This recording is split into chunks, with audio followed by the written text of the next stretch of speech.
Kain po mga kananay. Ayan, adobo sa butter. Adobo with butter.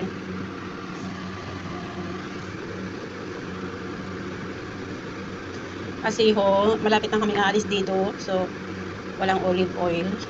Hindi ako masyadong gumagamit ng butter. At saka talaga namang ayaw ko. Kaso, walang olive oil. Mas pinili ko na lang yung butter kaysa normal na oil. So, ayan. Meron po tayong chocolate milk. Chocolate milk po yun. Nagpudot. Ang init guys. Tapos naghahawak lang ng camera yung isa kong kamay. Ang init. Kain po.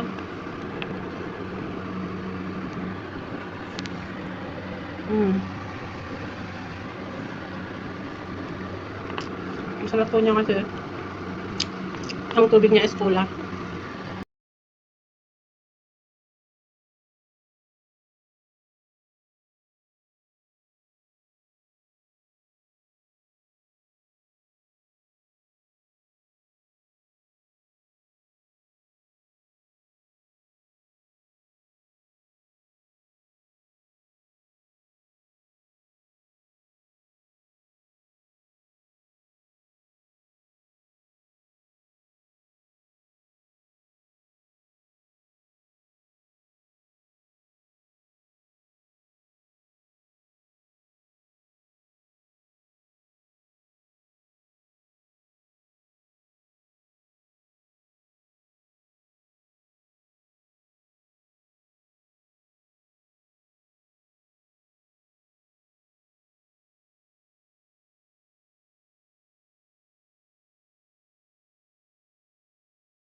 Hi guys! Kain po tayo. Ang aking pagkain ay pagkaing mahirap. So ayan, 'di ba nung unang panahon favorite natin ito, ganyan. Ayan, 'di ba guys? Ang ating mga favorite noong mga bata tayo. Kung hindi ganyan, yung lalagyan natin siya ng Liberty, yung kanin. Or gatas na nido ang ilagay natin sa ibabaw ng kanin. Pero ako guys, kahit nung buntis ko yung bunso ko, ganito pa rin yung ginagawa ko. Parang ang sarap-sarap guys. Nido with coffee, ganyan.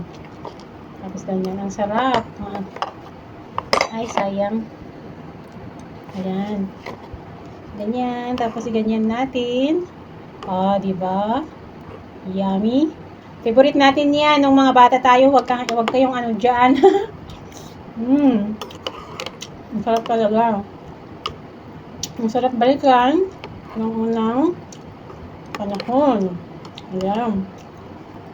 Kahit may pira ka na, hindi mo talaga makakalimutan yan. Kasi ang sarap. The best.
Hi guys. Ayan, magmerienda ako. 4 PM na. So, sa dami nito, kahit hindi na ako mag-dinner siguro mamaya. Lalagyan ko siya ng napakaanghang guys. I love hot. Ayan. Gusto ko rin yung namumula-mula siya.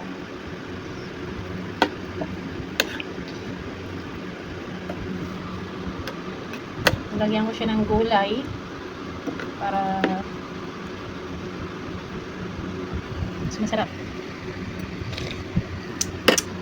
Yummy.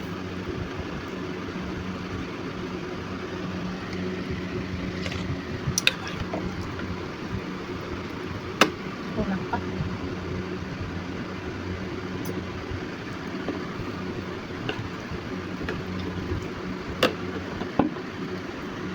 Sriracha guys, maanghang yung sriracha.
Hi guys! Kumusta kayong lahat? Mga ka-OFW, mga kananay, kung sino man yung mga kapwa kong OFW na nagpupunta ng Egypt.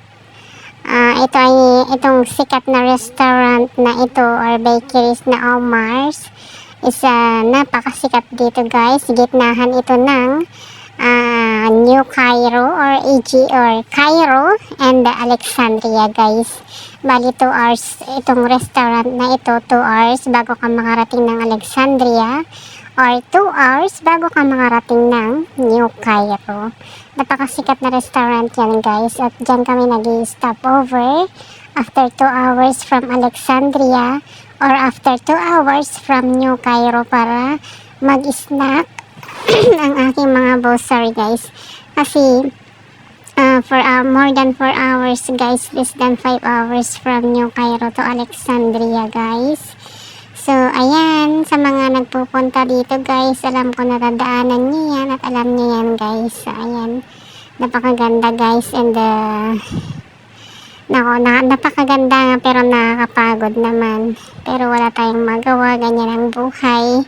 Pag naghahanap buhay tayo, kailangan magtiis, magtiyaga tayo guys. So ayan, kinukuhaan ko na lang para may mga magagandang memories ako pagdating ng panahon.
Hi guys! Ayan, bilang OFW, nililibang ko na lang ang aking sarili habang ako'y nanonood sa mga nagsiswimming malapit dito sa bahay sa Alexandria.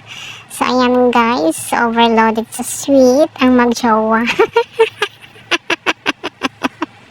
Tayo na lang sigurong mga ka-OFW yung sobrang tigang. Kaya magtiis-tiis tayong mga OFW. Ganyan talaga ang buhay pag naghahanap buhay tayo. So ayan, overload sila sa sweet. So ayan, pak! Kitang-kita nyo naman guys. Ewan ko ba, tinitingnan ko lang naman po yung mga masasayang mga tao dyan para may memories din ako. Balang araw pag nasa Pilipinas na ako, syempre Alexandria yan is napakagandang parts ng Egypt po kasi guys. So ayan, bigla yung nakita ko mga overloaded sa sweet na mga magjowa. Syempre hindi naman ho yan masama, yan nga lang nakita ng isang tigang. So ayan guys, enjoy lang tayo sa buhay. Ganyan talaga ang buhay natin mga OFW. Wala na tayong ibang gawin kundi libangin ang ating sarili.